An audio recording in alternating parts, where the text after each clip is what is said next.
much. Let's go straight away onto our big spotlight for this evening. RBI Governor Raghuram Rajan today attempted to extricate himself from the eye of the storm that followed comments he had made about India in a recent interview.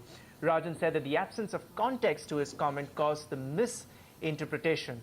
For more on that now, I'm delighted to be joined by the former Chief Economic Advisor and India's representative to the International Monetary Fund, Arvind Virmani. Dr. Virmani, always a pleasure to speak with you. You know, the fact that this has now become a controversy, would you say that that, in a sense, reflects the banal nature of public discourse in India?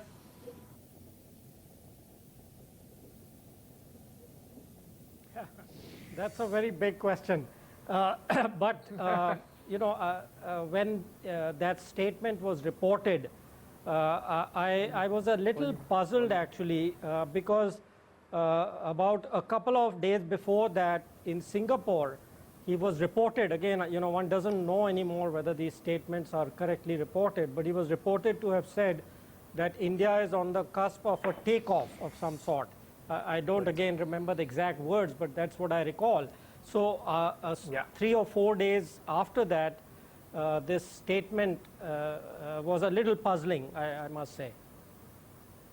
Right, but what do you essentially make out of this, Dr. Virmani? I mean, the fact of the matter is, he has, of course, clarified today, made a, made an expansive speech in terms of how context is often lost, especially, in times like these where, where the media is as much to be blamed when it comes to sort of relying on hyperbole rather than really reporting on facts. But when you first read that statement, what was the key takeaway in your mind? What were the questions you had in mind?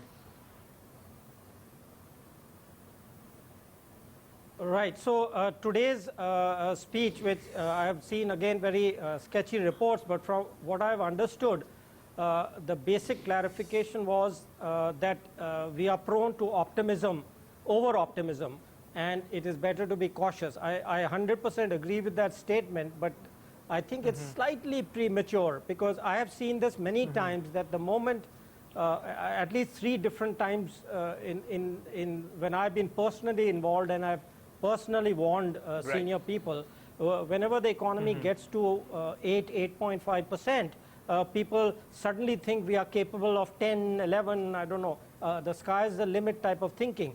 So in that kind of situation, definitely it would be good to warn not to get euphoric, because in my view, the medium-term potential of the Indian economy is roughly between 8 to 8.5%. So when people start talking about 9%, 10%, 11%, I also get worried. But again, what I am a little not very clear about is that we are still at 7.5, 7.6, and some people are still skeptical even about that. I am not. I think we are at 7.5, 7.6. But in a situation where half the people are still skeptical whether we are there, again, it's slightly not unclear why these warnings are necessary at this point in time. Right. And in fact, Dr. Virmani, like Dr. Raghuram Rajan's skeptics, would say that he is adding to the skepticism, adding to the skepticism, the fact that, of course, questions have been raised about the methodology that India follows as far as its calculation of GDP is concerned. So he's just adding to these uncertainties and to an otherwise gloomy picture. Well, no. Here I would like to clarify the recent, about 2-3 days ago, the RBI has put out the analysis of the MOC data, which we've all been looking forward to and wanting to work on. So they have put out about 40 variables. I haven't had a chance to go through it carefully. I have it on my computer. But that actually dispels much of the doubts which were there earlier. That MOC data, in fact, says that in those group of, I forget, 100,000 companies or whatever it is, 150,000 companies, they are doing pretty well. So that part of it actually is dispelled. So perhaps that is giving a much brighter picture than people have been expecting from IIP, etc. And maybe he's concerned that people will suddenly become over euphoric. Well, Dr. Virmani, to have a to have a governor like Raghuram Rajan, and of course, he's somebody who likes to do the plain speaking. Even in the past, he's made some comments that have become mildly controversial, to say the least. Do you feel, when you look at this episode and the way people, even within the government, have reacted, do you think there's somewhere still, this misconception that just because he's heading a government institution, so necessarily it needs to sort of, toe the government's line, and also, in fact, not just toe the government's line, even be as euphoric as the government may sometime appear to be? So in that sense, do you think there is, there's little, that there's lesser understanding about RBI being actually an independent institution altogether? No, no, I think there is a genuine confusion, not just in the government but outside. Let me give you one simple example. In the midterm review, the chief economic advisor toned down, or where was it, the economic survey? He toned down expectations by saying we should only expect 7 to 7.5%. And suddenly now, given the monsoon forecast, we have started talking about 8%. So I think everybody is a little confused. I don't think, in my view, it's not an issue of RBI versus the government. I think there is a lot of confusion among economists, among analysts, etc. And part of that confusion is coming from the global situation, which, again, I have written about this many times, that in the post GFC crisis world, the global financial crisis world, a lot of correlations and standard assumptions are no longer valid. So a lot of people are confused. They are confused about China. They are confused about Europe and so many other things. So I think there's genuine confusion. And I think it would be wise for all concerned, including RBI governor and government, to be a little more cautious, actually, because when one swings from one side, one extreme to the other, it creates more confusion when there's already enough confusion out there. Absolutely. And to be the, for momentarily to be the devil's advocate here, Dr. Virmani, many would say that when you are the governor of a central bank, no matter what you utter, it will be closely scrutinized. Look at what, look at the way the media weighs on somebody like a Janet Yellen. Every word that she says in a public fora is looked at, is scrutinized very closely. So in that sense, somebody like Dr. Raghuram Rajan also needs to have more verbal restraint.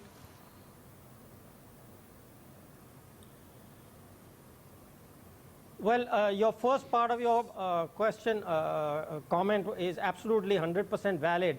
Both what a governor says, what a finance minister says, and what the prime minister says will always be parsed and looked at very carefully. And which is why, there is a standard, used to be, I don't know whether it's still there, practice in government, that anything which the finance minister is going to say is kind of written down and is parsed and rewritten. And somebody looks at it before he says it. But perhaps that practice is no longer there. And I would think a similar practice used to be. I know when my friend Y.V. Reddy was the governor, I think he used to be very, very careful about what he's going to say. He used to write it down. He used to go over the speech very carefully. And that's precisely for the reason you said, that, it can create doubt. Yeah. So therefore, should he have more, should he have sort of, have more verbal restraint in what he says, sir? And is Raghuram Rajan lacking that in that sense? And I mean, since you since you spoke about Y.V. Reddy, so in that sense, do you see Raghuram? Do you find Raghuram Rajan perhaps to be a bit more outspoken for the kind of role that he has? No, I think, since my time, in my time, we were all, in some sense, constrained. You can call it the implicit expectation from the top, whether it was a finance minister or whoever. We were not that free to speak. I think the only time I was given some freedom, or I felt I had the freedom to speak, was during the global financial crisis, when, again, people were terribly confused. And I felt I had some expertise, which was I needed to communicate to the public to kind of minimize or reduce the uncertainty which was out there. But otherwise, before I left the government, they generally, for example, the current chief economic advisor, Arvind Subramaniam, I think has much more freedom to speak. One hears him all the time. I could never dare to do that in my time, except, as I said, during a few periods. when I felt it absolutely had to be done. Right, right. My final question then, Dr. Virmani. We've seen Dr. Arvind Subramanian and Dr. Raghuram Rajan sparring intellectually on, on various issues, even on issues like long-term economic growth. When you were the chief economic advisor, and when really a lot of times when you had to toe the government line, how would you have reacted? If you had a RBI governor making a comment like that at a time when the government is desperate, to prove to the world that that the country is putting its economic house in order. See, it's not a question of towing the government line.